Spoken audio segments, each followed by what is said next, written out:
La France est en train de subir la seconde vague de l'épidémie de Covid-19 en plein fouet.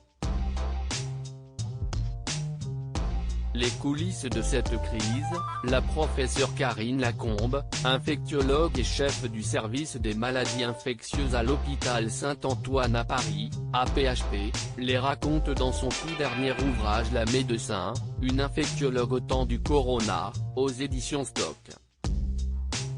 En toute transparence, l'infectiologue raconte son quotidien dans un hôpital public pendant la première vague, survenue au printemps dernier.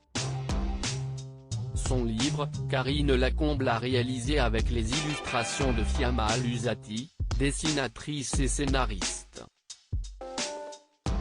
Dans un entretien accordé au L, en kiosque ce vendredi 6 novembre, l'infectiologue explique que son ouvrage a été conçu par 4 mains féminines. Sur sa lancée, elle ajoute que les femmes sont trop absentes sur les scènes médiatiques et scientifiques, notamment pendant la pandémie.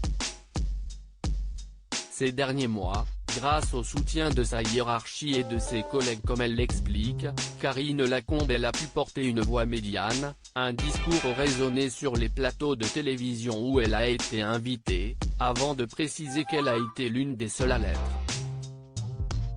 Une société trop patriarcale. Karine Lacombe relate que de nombreuses femmes expertes ont refusé d'intervenir sur des plateaux de télévision, car elles avaient peur d'être exposées, ou elles craignaient d'être victimes de violences ou de critiques.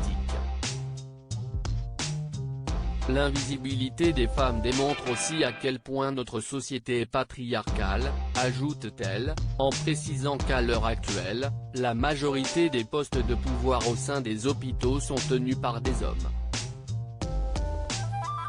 L'émergence de figures féminines, apportant une expertise scientifique, semble difficilement acceptée, poursuit-elle. Preuve en est, Karine Lacombe a reçu des menaces. J'ai reçu des lettres d'incitation au viol, des menaces de mort, etc. Confie-t-elle. Pour conclure, la professeure âgée de 50 ans tient à préciser qu'elle n'a pas peur de se rendre sur les plateaux de télévision. On m'a donné la parole, je l'ai gardée.